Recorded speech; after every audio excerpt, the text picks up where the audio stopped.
Y bueno, entonces ahora seguimos con los tratamientos. Si aquí puse tratamientos no quirúrgicos, hay que inferir que tenemos opciones quirúrgicas, por supuesto. En los tratamientos no quirúrgicos, pues bueno, tenemos maniobras, desde maniobras compensatorias que nos van a permitir mejorar la situación clínica del paciente desde un punto de vista rehabilitador.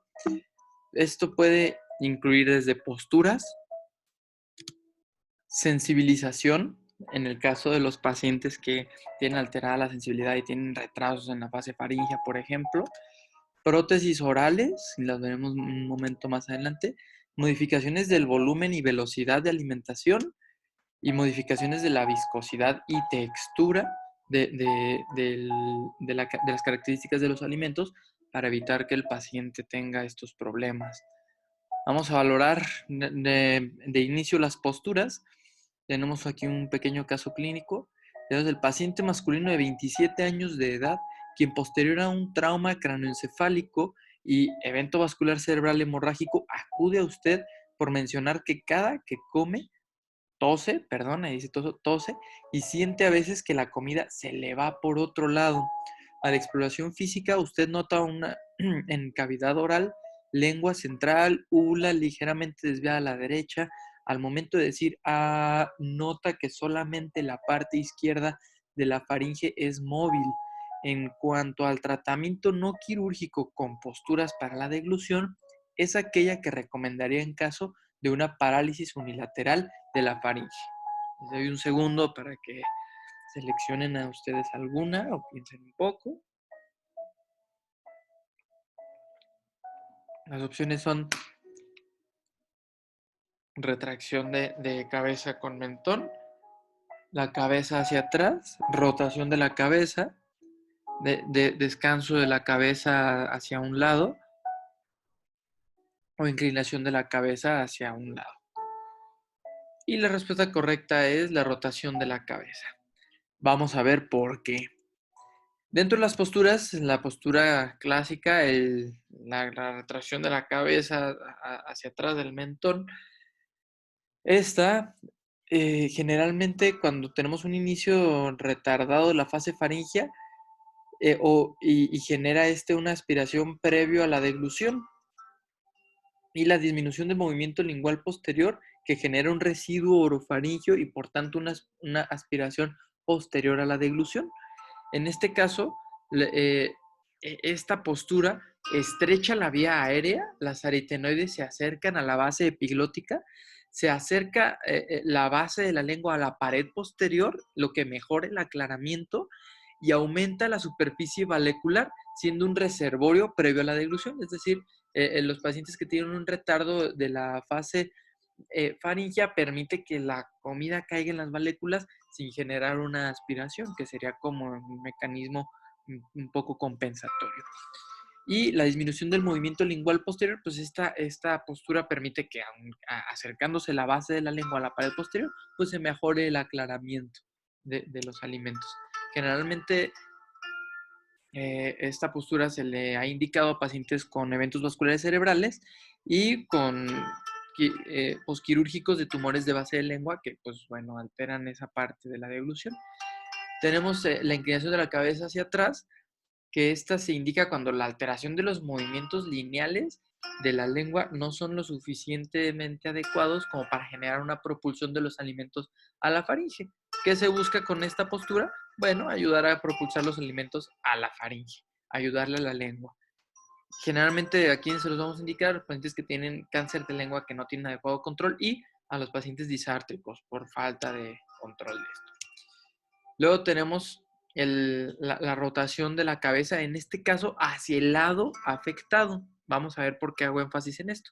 Los pacientes que tienen una debilidad unilateral faríngea o parálisis unilateral de alguna cuerda vocal o una paresia, y de los que tenemos una reducción de la relajación cricofaringea, es decir, de la relajación del esfínter esofágico superior, nosotros le vamos a pedir al paciente que al momento de deglutir voltee hacia el lado afectado, lo que va a permitir estrechar esa zona para que la parte faríngea funcional y laringea más funcional pues se encargue de los movimientos peristálticos para propulsar los alimentos hacia la, la- la faringe. Esto también permite, perdón, hacia el esófago. Esta postura permite el cierre de la parte faríngea debilitada. Entonces el bolo pasa por la parte funcional. Mejora el cierre glótico a nosotros hacer un movimiento mecánico y mejora la fuerza del impulso del bolo. Aleja el cricoides de la pared posterior, lo que estas dos situaciones, tanto la fuerza del impulso como alejar el cricoides de la pared posterior, es decir, del esófago, mejora la apertura del esfínter. Entonces nos ayuda en pacientes que tuvieron posquirúrgicos que hayan tenido alteración de la fase faríngea unilateral o un EBC que también genera esto. El descanso de la cabeza hacia un lado al momento de deglutir no significa que coman acostados, sino que al tener la cabeza, el paciente va a estar inclinado hacia un lado en toda su anatomía, tanto el cuello con la cabeza, con la intención de que cuando tenemos una fase faríngea muy incompetente de manera bilateral, pues queda residuo en la faringe. La idea es que cuando el paciente, si no tenemos otra opción, por ejemplo, pacientes que no son candidatos a cirugía, pacientes que tienen mucha dificultad para ellos moverse, hacerse cargo de ellos, bueno, se les puede dar de comer en cama, no con una inclinación total, es decir, horizontal, ¿no? Pero sí que va a permitir al momento de la deglución que el residuo que queda en la faringe no caiga en la laringe, no haya una penetración y una aspiración, sino que el residuo quede en la faringe y tenga el paciente oportunidad de generar suficientes aclaramientos para no tener esa aspiración. Y la última postura, la inclinación de la cabeza hacia un lado, no la rotación, la inclinación. En este se hace hacia el lado sano, pero en el caso de las alteraciones de la fase oral, de la fase de la boca, de la deglución. ¿Por qué? Por una parálisis facial unilateral que no permite un adecuado cierre, por ejemplo, un sello adecuado de los labios o un adecuado movimiento de la mejilla para nosotros controlar el bolo alimenticio, o en pacientes que se les haya hecho una hemilosectomía para, pues, precisamente tener el alimento del lado en donde tenemos una lengua que pueda manejar este bolo alimenticio. Ahora, tenemos entonces la parte de la sensibilización de, de sensibilización en caso de alteraciones de la sensibilización, perdón. Aquí yo andaba ya cuatrapeando. Ok, entonces puede haber anestesias o disestesias de la zona de la boca o de la faringe y que causen un retraso de la fase faríngea. Podemos presionar la lengua con una cucharilla, lo que permite, en este caso, al paciente sensibilizar no solo la porción táctil que se está tocando, sino por una sensibilidad indirecta de los tejidos blandos adyacentes que le permitan al paciente reeducar esa parte de la sensibilidad para decir, ok, está iniciando la deglución en esta zona y yo tengo que hacer el esfuerzo consciente de deglutir. O en su caso, hacer ejercicios, estar tocando y decirle al paciente que degluta para hacer un ejercicio de memoria muscular para mejorar este reflejo de inicio de la fase faríngea.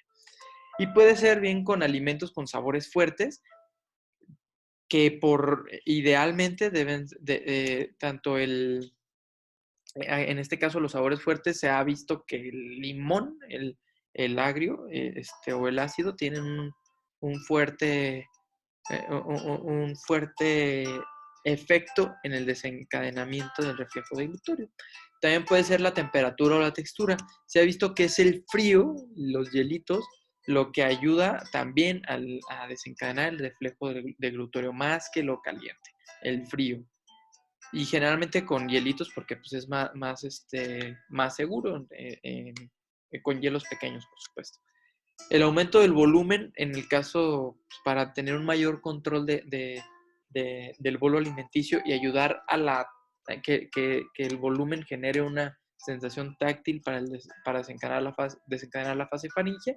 Y la consistencia, porque es más, por ejemplo, en los pacientes que tienen disminución del estado, déficits neurológicos, pues bueno, hay que disminuir el volumen, pero aumentar la consistencia de tal manera que sea un volumen manejable y una consistencia que no se le escape al paciente. Por ejemplo, los líquidos, pues se le pudieran escapar al paciente en un paciente con alteraciones neurológicas que pudieran generar una aspiración. Ok, ahora, dentro de las consistencias, los pacientes que no tienen control lingual, falta de cierre glótico y retraso de la fase faríngea, la bibliografía nos habla de que no hay que dar consistencias que se parezcan al agua, sino más bien consistencias un poco más espesas. Y en los pacientes que tienen no necesariamente un falta de control lingual, sino una lengua débil, una disminución de la constricción faríngea, una falta de elevación laringea, una disfunción cricofaríngea, hay que dar consistencias poco espesas. Ya estamos hablando un poquito más bien de consistencias que se acerquen más al agua. Aquí lo que va a predominar en cada uno es la falta de cierre glótico, nos dice no le des consistencias que se parezcan al agua. Y la disminución de la constricción faríngea dice dale consistencias poco espesas. ¿De acuerdo? Es decir, que se acerquen más al agua. Porque la constricción faríngea, como está alterada, va a ser más fácil que estos alimentos fluyan a través de la faringe. Y en el caso del cierre glótico, bueno, pues consistencias parecidas al agua va a ser más fácil que penetren y se aspiren a la vía aérea.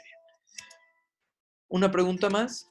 En cuanto a prótesis orales, tenemos un paciente masculino de 59 años de edad, quien posterior a una hemiglosectomía izquierda realizada por el servicio otorrino, como procedimiento curativo por cáncer lingual, usted decide a las 6 semanas postquirúrgicas que el paciente requiere una prótesis para mejorar el patrón de deglución por dificultades mencionadas por el paciente a la hora de iniciar a comer, al comer, y no lograr pasar la comida.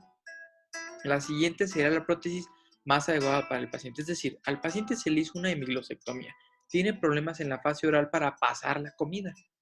¿Cuál sería la prótesis que más le ayudaría? Un aumento palatino, una prótesis que levante el paladar como sería en la opción B, un obturador palatino o un lingual EV35. Aquí la respuesta sería una prótesis de aumentación de aumento paladar. En este caso, el Lingual EV35, la verdad es que yo lo inventé, es solo un distractor. Pero a veces, pues, pensamos en milosectomía y ponemos algo que se le parece a la lengua, entonces decimos, pues ahí está la respuesta, ¿no? Es un mero distractor. Entonces, los pacientes que tienen resección del paladar blando o parecia del mismo, pues podemos ofrecerles algo que se llama palatal lift, un levantamiento del paladar. Es una prótesis que ayuda a que el paladar blando se eleve. En este caso, aquí vemos que el problema aquí es que no tiene un adecuado cierre en la nasofaringe y tenemos problema de regurgitación nasofaringea del alimento y alteraciones de aspiración por retención de la comida en la nasofaringe y después esta misma por caída de la nasofaringe cae directamente a la glotis y pues aspiraciones, ¿no? También deformidades palatinas, un obturador palatino para corregir este defecto y no tengamos escapes al momento de la deglución, que la lengua empuja el bolo alimenticio contra el paladar, pues bueno, va a haber evidentemente una fuga por esa fístula nasofaringea, por esta fístula nasopalatina que estamos viendo. Y en el caso de las paresis linguales o resecciones linguales, pues bueno, hay que ayudarle a la lengua a alcanzar el paladar. Esa fase importante de la cavidad oral es debida a que la lengua no logra contactar el paladar y hacer una propulsión del bolo alimenticio de la faringe. El aumento del paladar hace que el paladar artificialmente baje más y pues bueno, sea más fácil el control de este bolo alimenticio. Generalmente se habla de que hay que pensar en adaptación ya después de la recuperación postquirúrgica de 4 a 6 semanas. Y en el caso de los pacientes que se les dio radioterapia, pues 4 a 8 semanas después de haber terminado la última sesión de radioterapia. Vamos a pasar con ejercicios de praxias musculares, de control muscular, que la primera es la maniobra de compresión faríngea. En esta nosotros le vamos a pedir al paciente que haga y sobre todo más fácil si nosotros le hacemos y eso va a permitir al paciente tener una sensación de que está, de que está moviendo la faringe para enseñarle al paciente a tener una contracción faríngea. Esto le ayuda mucho a los pacientes que tienen alteraciones de los constrictores. Luego están los ejercicios de control lingual, ya sea con trozos de regaliz o chicle o algo que el paciente pues, no vaya a tragar, que le ayude a entrenar la lengua para la formación del bolo, pasar el bolo de un lado a otro, pujarlo contra el paladar. Esto es un simple entrenamiento de la lengua. Y algo, pues ahí sí les aviento el reto, aquel que pueda hacer su nudo con un tallo de cereza, pues me manda su video para presumirme. Es un excelente ejercicio también.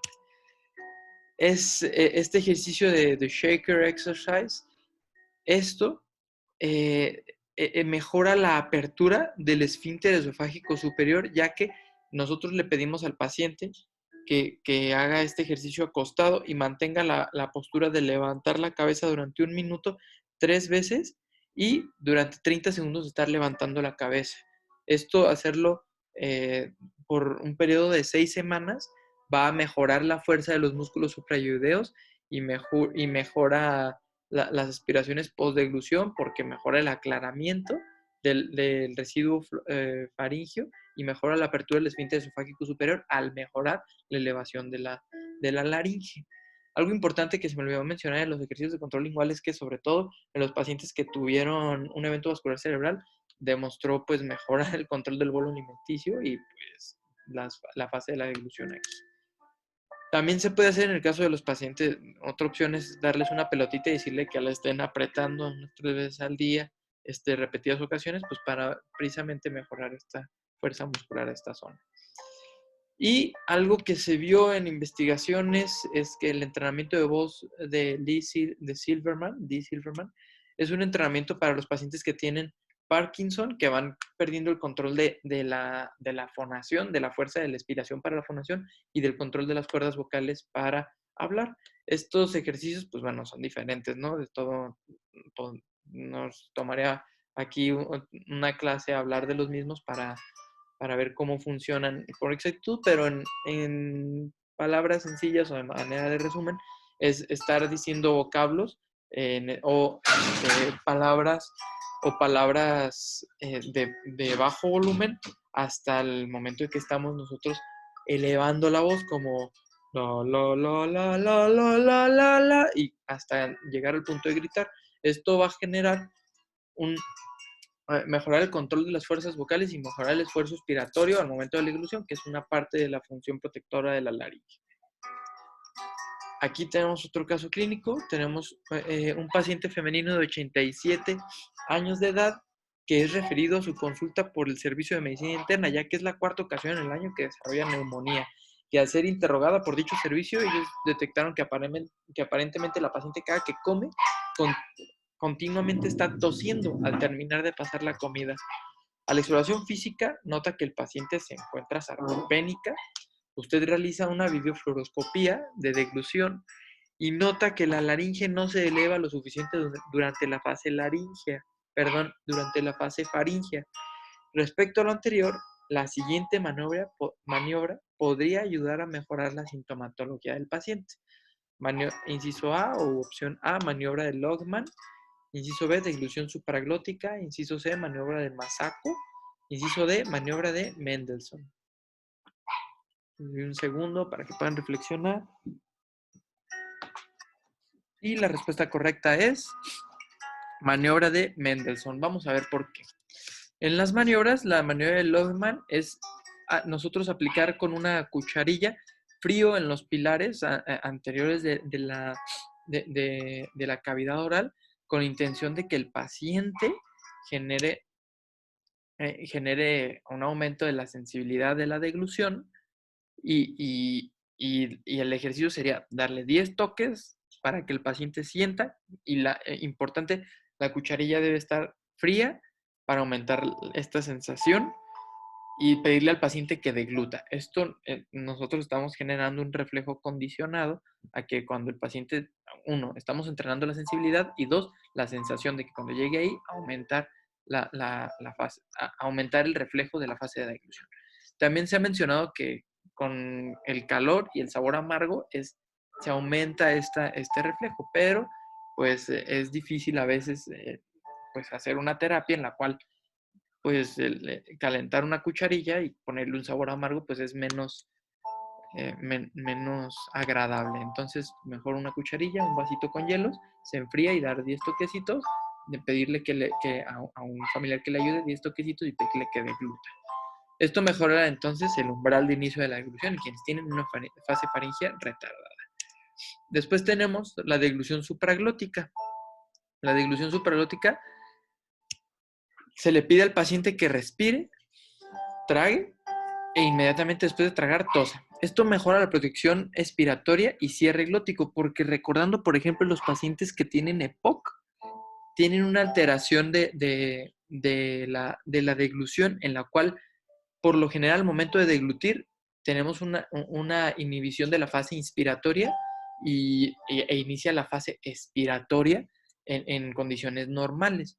Pero en los pacientes con EPOC, este mecanismo está alterado de tal manera que los pacientes no tienen esa inhibición adecuada de la fase inspiratoria a la hora de la deglución. Entonces nosotros le podemos pedir que haga una deglución supraglótica, es decir, respire, trague y voluntariamente usted en cuanto termine de tragar, tosa. ¿Para qué? Para que esta presión positiva haga un aclaramiento de la glotis y no tenga penetración más bien una aspiración a la vía aérea. Y tenemos una deglución supraglótica, supraglótica. ¿Esta qué es? Es una deglución supraglótica, pero con mayor esfuerzo. Le decimos, inspire, inicie la expiración antes de deglutir, trague, apretando el abdomen y tosa. Y esto mejora el cierre inclusive del vestíbulo laríngeo, porque al ser un esfuerzo mayor, permite que los aritenoides se acerquen hacia la epiglotis y disminuye el grado de penetración.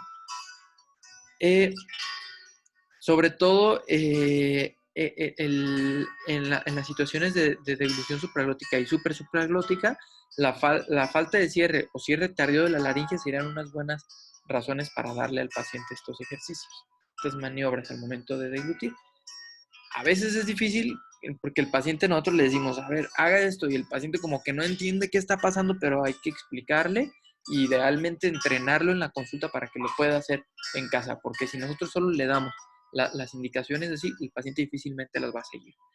Y después tenemos la deglución forzada, tal cual esta a veces se combina con la postura del chin tuck, de hacer el mentón hacia atrás y hacer la cabeza hacia atrás con una extensión posterior de la cabeza para en los pacientes que tienen una reducción del movimiento de la base de la lengua, por ejemplo, o falta de función de los constrictores de la faringe. Esto mejora los movimientos de la base de la lengua y el aclaramiento faríngeo, tal cual. Es decirle al paciente que conscientemente, eh, en el bolo alimenticio lo trague y haga el esfuerzo, que sienta cada parte de la deglución. Regularmente, un signo de que se está haciendo bien esta maniobra es que se escuche al momento de la deglución. No sé si se alcanzó a grabar, espero que sí, pero ese al momento de deglutir nos está diciendo que el paciente está haciendo adecuadamente la deglución forzada. Entre otras maniobras, pues está la maniobra de Mendelssohn, que es mantener la laringe a mitad de la deglución 2 segundos extra, es decir, le pedimos al paciente que toque la manzanita de Adán o la laringe, propiamente le enseñamos a palparse, le decimos degluta. Ya cuando él detecta que el paciente está, aquí estoy yo haciendo la maniobra, ya cuando el paciente siente cómo sube la laringe, pedirle que conscientemente lo mantenga 2 segundos más. Esto aumenta la apertura cricofaringia y mejora la coordinación deglutoria. Generalmente esto se lo vamos a indicar a pacientes con reducción del movimiento laringio y apertura cricofaringia y una deglución incoordinada. Entonces, nosotros mantenemos la laringe superior, protección de la vía aérea y mejoramos la coordinación de la fase deglutoria faríngea. Importante en esta maniobra que sigue, que se llama Masako, es aquí, bueno, tenemos la versión, la versión provocativa de la maniobra, es sacar la lengua, pedirle al paciente que muerda la lengua suavemente, o si no tiene dientes, pedirle con una gasa que él mantenga su lengua afuera y genere una deglución. Esto va a ayudar, va a aumentar los movimientos anteroposteriores de la pared faringea posterior y, por supuesto, aumenta la fuerza isométrica lingual, que en pocas palabras, pues nos aumenta la fuerza de la lengua, sobre todo incluyendo la base, ya que como le estamos nosotros traccionando, va a tener que hacer un esfuerzo mayor la lengua, muscularmente hablando, para la deglución. Y en el caso de la resistencia frontal, nosotros le pedimos al paciente que esté deglutiendo mientras él voluntariamente empuja la cabeza hacia adelante y se detiene con las manos en la frente para ejercitar los músculos suprayoideos, lo que refuerza la elevación laringea de la fase faríngea. Entre otras terapias están pues la neuroestimulación. En el caso de la neuroestimulación se vio en algunos estudios que si nosotros estimulamos el tiroideo y el miloideo, pues tenemos una elevación laringea más efectiva. Pero ojo, si se estimulan los músculos, si no se estimulan los músculos adecuados, la laringe puede no ascender adecuadamente y aumenta el grado de aspiración. Entonces se ha visto que esto es un tratamiento medio controvertido. Se requieren hacer más estudios y pues bueno, tener un protocolo específico para realizarlo. Entre otros, pues bueno, tenemos los medicamentos, ¿no? Todo para el reflujo y todos indicamos finalmente medicamentos, pero no solamente los clásicos del reflujo, también tenemos entre ellos medicamentos que a veces no nos imaginamos, por ejemplo los macrólidos, sobre todo la eritromicina y la claritromicina, que por estimular los receptores de motilina y acetilcolina preganglionares, pues mejoran la motilidad tanto faríngea como esofágica. La desventaja es que se tiene que pasar IV y pues puede generar resistencias bacterianas no deseables. En el caso de la cisaprida, es un liberador de acetilcolina, mejora también la peristalsis, pero está relacionado a una incidencia de arritmias y por lo general los pacientes que tienen problemas de disfagia pues son mayores de edad, entonces no queremos agregarles otra raya al tigre. Y la domperidona, que es un bloqueador de los receptores de DOPA, también ayuda a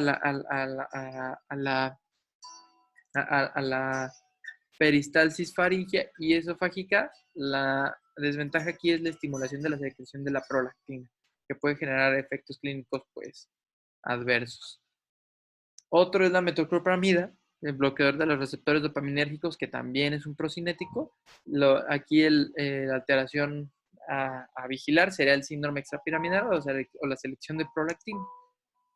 El betanecol, que también es un agonista acetilcolínico, junto con la piridostigmina, ambos son parasimpático-miméticos, uno por agonista acetilcolínico y el otro por inhibir la acetilcolinesterasa, y por tanto ambos no deben darse en presencia, idealmente pues no de manera, ahora sí que preferentemente no debe darse en asma, en cardiopatías referente a las coronarias, parkinsonismo o inclusive en la epilepsia.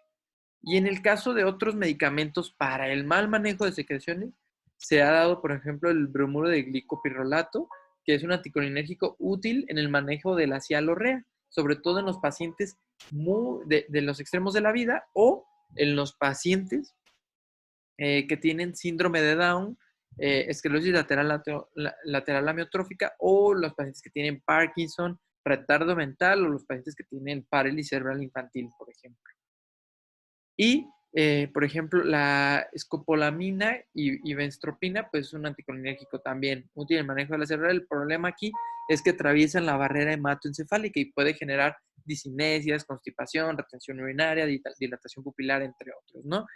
Y la famosa inyección botulínica, el efecto dura de 1 a 6 meses, entonces pudiera ser un adecuado una opción adecuada, duradera. Y pasamos al manejo quirúrgico. Esta ya es la parte final y realmente es práctica. Tenemos, aparte de todas estas maniobras, pues podemos nosotros ofrecerle un tratamiento quirúrgico al paciente. Entre toda nuestra batería de opciones, la separación laringotraqueal, la derivación traqueoesofágica, el colgajo laringio de cierre epiglótico, el stent endolaringio, la traqueostomía, que es medio controvertida, ahorita vemos por qué, la cricoidectomía parcial, la cricoidectomía supericóndrica, la laringoplastia vertical y el cierre glótico. Algo importante, las podemos dividir en no reversibles y reversibles. Y esto, conforme a la función de la fonación, suele ser algo que pesa en el paciente. El procedimiento quirúrgico ideal es que sea efectivo, simple, de baja morbilidad, permita la fonación y pues que sea reversible, ¿no?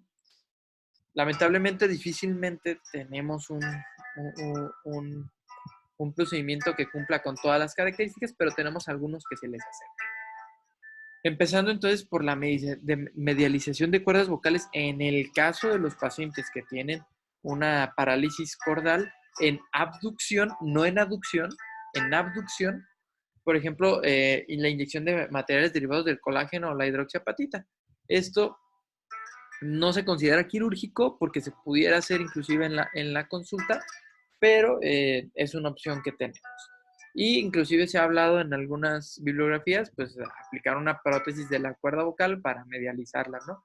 Pero ojo, hay que tener en cuenta por qué tiene una parálisis de cuerda vocal, porque si el paciente posteriormente va a tener una aducción, una parálisis en aducción de la cuerda contralateral, bueno, ojo aquí, pues el paciente se nos puede ahogar. Pero bueno, ya tendremos tiempo de platicar más a fondo de ese tema. La traqueostomía. La traqueostomía tiene la ventaja de que es un apoyo a los pacientes que requieren ventilación, permite el mejor control de secreciones pulmonares y reduce el espacio muerto pulmonar al momento de la ventilación mecánica, por ejemplo. Pero es medio controvertido porque el globo puede generar una compresión esofágica. Hay que tener cuidado al momento de nosotros inflar nuestros globos, pues bueno, cuidar no sobreinflarlo. Puede haber una desensibilización de la laringe, fija la laringe, es decir, al momento de la dilución no va a ascender, en lo que disminuye la protección de la vía aérea. Hay alteración de los reflejos laringios por la traqueostomía prolongada, no hay efectividad de la tos por fuga del aire, ni presión positiva, y no hay generación de presión positiva subglótica para proteger la vía aérea de una penetración y posterior aspiración. Entonces, ojo, no todo paciente que tenga factores de riesgo para aspiración, pues le va a ayudar una traqueostomía. Hay que valorar muy bien a nuestros pacientes. O a los pacientes que se les hizo una traqueostomía, pues evidentemente van a tener alteraciones. Ahora, la laringectomía. La laringectomía había sido el procedimiento de elección para la aspiración crónica, porque pues esta prácticamente separas la vía aérea de la vía digestiva y pues bueno, si no hay conexión, no hay aspiración. Entonces, en esta se preserva el ioide, los músculos infraioideos y la mucosa de la hipofaringe. Se cierra pues sin tensión y con la musculatura, con lo que se reduce las complicaciones de estenosis y la fístula faringea. Entonces, quitamos la laringe, cerramos y pues, se hace el estoma, ¿no? Con una traqueostomía y pues tenemos la separación de esta vía. Tenemos la cricoidectomía supericóndrica, es un quirúrgico no reversible, evidentemente, igual que el anterior. Y en esta se provee también la separación del tracto respiratorio y digestivo cuando no se espera recuperación de la función. Se expone la parte anterior del cricoides en la técnica quirúrgica, se divide el pericondrio y se eleva el pericondrio circunferencialmente. Así, se hace una incisión, se eleva, se divide el pericondrio y se eleva el pericondrio circunferencialmente. Se retira el cartílago, todo esto es lo que vamos a retirar, y se preserva la lámina posterior, por supuesto, una pequeña lámina posterior para por cuestiones anatómicas del aritenoides y demás. Y la mucosa el pericondrio interno y la mucosa subglótica se inciden horizontalmente, se invierten y se cierran para crear una bolsa subglótica. En este caso, pues bueno, se cierra aquí, se cierra acá, se cierra, se interpone un músculo esternoioideo anterior para evitar fístulas cutáneas y pues a la faringe también. Y ya, tenemos los dos muñoncitos, tenemos la separación, tenemos la preservación de la laringe, pero pues, bueno, ya no tenemos una ya no tenemos una vía aérea impermeable, requerimos de una traqueostomía. Y evidentemente el paciente, pues bueno, no va a poder fonar. Tiene un alto índice de éxito, pues se dice que es simple, pues, y de baja morbilidad, pero pues bueno, requerimos traqueostomía perdón, aquí era fístula. Está la situación que les mencionaba, se usa el músculo esternoioideo al momento del cierre quirúrgico aquí para evitar la posible fístula traqueocutánea de la parte del muñón superior, que suele suceder, se ha reportado como una de sus complicaciones. Tenemos la cricoidectomía parcial, que es una quirúrgica también no reversible. En esta se hace una incisión en la línea del esternocleidomastoideo de un cuello previamente no operado. Por ejemplo, los pacientes ya pues, que se les hizo una cirugía por tumor, pues, bueno, habrá que cambiar un poco el protocolo, pero un cuello no operado, aquí se hace la incisión, se hizo una disección entre la laringofaringe y el espacio carotídeo. Se divide el constrictor inferior, se hace una incisión del constrictor inferior a este nivel, se expone y se retrae anteromedialmente. Esto es una vista desde posterior. Anteromedialmente se jala el cartílago tiroideo para exponer el seno piriforme. Y finalmente, pues bueno, vamos a remover esta parte del cartílago cricoideo. Una vez una vez quitándolo, respetando como esta parte superior para la anatomía de los aritenoides, bueno, sus ventajas es que estrecha la vía aérea, lo que pues en teoría protege más la vía aérea y mantiene en teoría la fonación. La mala noticia es que, pues por eso está entre comillas, es que pues la mayoría de los pacientes al final requiere traqueostomía porque al estrechar la vía aérea, por quitarle este esqueleto cartilaginoso, pues bueno, el paciente después puede presentar complicaciones. Después tenemos el cierre glótico de Montgomery. El tratamiento quirúrgico está catalogado como no reversible. Le pongo estos asteriscos porque solo se ha reportado un caso de reversibilidad. Pero, ¿en qué consiste? Pues bueno, se cierra la laringe a nivel de las cuerdas vocales y las bandas ventriculares. Se realiza una tirotomía en la línea media para exponer la endolaringe y se denuda la mucosa del ventrículo y las cuerdas y bandas. Se aproximan y se suturan, tal cual. Obviamente, pues bueno, se ha propuesto pues una estimulación de laringe, perdón, recurrente con electrodos implantados al momento de la deglución para que estos se cierren, pero pues bueno, es otra opción que está en proceso de investigación. Aquí la mala noticia es que sí o sí, pues requerimos traqueostomía, evidentemente. Tenemos la laringoplastía vertical, tratamiento quirúrgico también. En permite la fonación. Esa es una gran ventaja. Porque, ok, aquí tenemos la epiglotis y tenemos las cuerdas vocales. Se hace una incisión a lo largo de los bordes laterales de la epiglotis con los repliegues aritenoepiglóticos. Se separan y se cierran de modo vertical, permitiendo mantener una permeabilidad de la vía aérea y en teoría permite la fonación. Claro que el paciente no va a ser un cantante y claro que va a tener cambios en la fonación. Se ha combinado con el cierre glótico de Montgomery, como lo vimos en el anterior, pero hace que se requiera fuerza traqueostomía, por supuesto. Y se ha puesto un colgajo de periósteo tibial, la cual evita las dehiscencias. Es el problema de aquí, aparte de requerir traqueostomía, ha reportado un cierto grado, cierto índice, perdón, una cierta incidencia de dehiscencias de este cierre.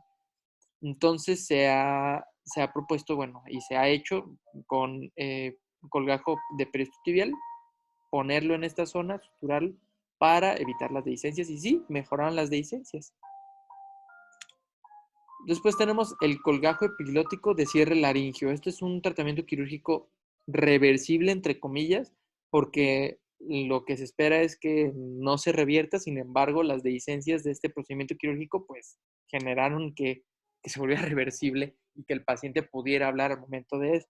¿En qué consiste? Bueno, ahora en lugar de hacer la incisión por los bordes laterales, es la incisión por todo el borde epiglótico el epiglotis se tracciona hacia posterior y se sutura hacia los cartílagos aritenoideos. En la laringe supraglótica se aproxima a través de una faringotomía infraoidea. Y se ha combinado también esta con el cierre glótico de Montgomery para aumentar pues, su eficiencia. Obviamente, esta va a requerir, va a requerir una traqueostomía. Se ha visto que pues, posterior a la reversión, es decir, el retiro de los puntos, en el caso de los que no se les hace un cierre de Montgomery, en los casos en los que se hace la reversión, pues los pacientes conservan la fonación. Esta es la ventaja. La desventaja, pues como les menciono, son las dehiscencias, ¿no? De principio no se buscaba que fuera reversible, pero luego las dehiscencias lo volvieron algo reversible. Dijeron, mira, se puede revertir y el paciente puede fonar. Pero pues evidentemente requiere una traqueostomía. Algo importante es que la epiglotis pues tiene su memoria, ¿no? Como todo cartílago, entonces se hace una pequeña incisión, una herida aquí en la parte interior para vencer su memoria. Y bueno, llegamos a la parte final de la presentación, donde tenemos dos procedimientos quirúrgicos importantes. Lineman describió la separación traqueoesofágica en 1970 y algo, en 1975, 74, algo por el estilo. Esta separación traqueoesofágica, que sería la derivación traqueoesofágica, se realiza una división horizontal de la tráquea entre el cuarto y el quinto anillo traqueal, como se ve exactamente aquí en la imagen. Se anastomasa el segmento traqueal proximal y a una apertura del esófago, y el segmento distal se usa para una traqueostomía, tal cual. Lo que el paciente esté aspirando, pues va a llegar al esófago, ¿no? Y en el caso de la separación laringotraqueal, para pacientes que habían tenido una traqueostomía alta, lo que impide una anastomosis traqueoesofágica, porque pues, bueno, ya se les había hecho una traqueostomía alta, bueno, pues ¿qué se hace? Una separación laringotraqueal. Entre el segundo y tercer anillo traqueal, pues se cierra el muñón tal cual de la tráquea en la parte superior y se exterioriza el inferior, manteniendo la traqueostomía que el paciente iba a tener, es decir, que se iba a realizar o que ya tenía. El problema es el siguiente.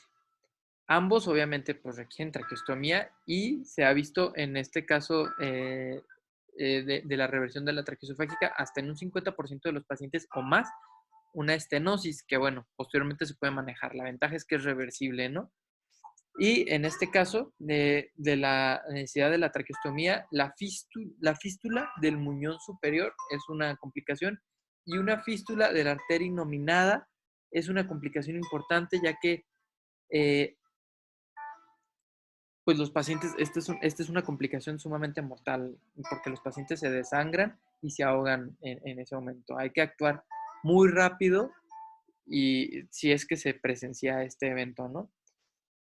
También al momento de la reversión, pues hay una estenosis en la zona de anastomosis, ¿no? La ventaja, como ya se mencionó aquí, pues es que son reversibles. Y algo importante a mencionar es que ambas, al momento de la reversión, tienen un adecuado funcionamiento de la laringe, es decir, el paciente puede fonar, ¿no? Y llegando aquí pues a esta parte final, los stent traqueales, por supuesto que son reversibles porque pues es una prótesis que se puede retirar. Son unos stents de silicón que se colocan, en este caso, endoscópicamente y se asegura transcervicalmente con suturas. Se requiere traqueostomía, obviamente, pues porque este va a cerrar tal cual la glotis. Y ahí se desarrolló otra, la cual no necesariamente requiere aplicación transendoscópica, endoscópica, sino transtraqueostomía. Es decir, el paciente a través de la traqueostomía se aplica el stent. Aquí la ventaja, pues es que continúa la presión en teoría positiva para protección de la vía aérea. Sin embargo, la desventaja de ambas, bueno, para empezar, las ventajas, colocación endoscópica y suturado transcervical y colocación transtraqueostomía. La desventaja es que ambas pueden fugar por las orillas de los stents. Y bueno, con esto prácticamente terminamos el tema. Les dejo un último caso clínico. Define el tratamiento posible para este paciente. Este es un video, aquí va. Analicen bien qué es lo que está pasando.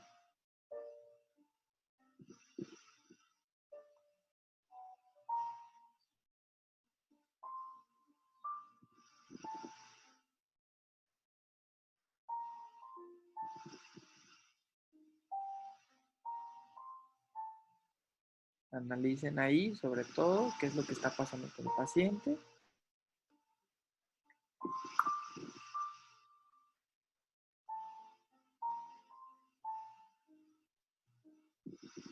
Ok, viene la pregunta.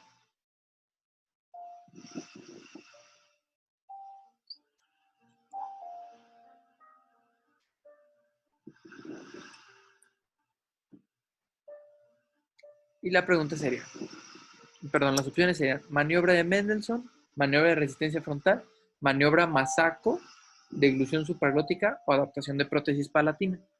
Ok, aquí la respuesta es maniobra de Masako. ¿Por qué? La maniobra de Masako, si bien recuerdan, es jalar la lengua hacia adelante. Esto permite reforzar, si ustedes recuerdan, uno, la constricción faríngea contra la lengua. Y dos, aumenta la movilidad de la lengua, sobre todo de la base de la lengua, la parte posterior. Si se dan cuenta, lo que este paciente tiene como alteración es que note al momento de estar haciendo la formación del bolo alimenticio, el paciente, aparte de no tener dientes, aparte de no tener dientes, tiene una falla en el cierre del cierre de aquí de palatoglos, cómo está masticando y no se mantiene cerrada. ¿Y qué es lo que propicia esto? Pues bueno, un derrame prematuro. Aquí vemos inclusive que se están acumulando las secreciones.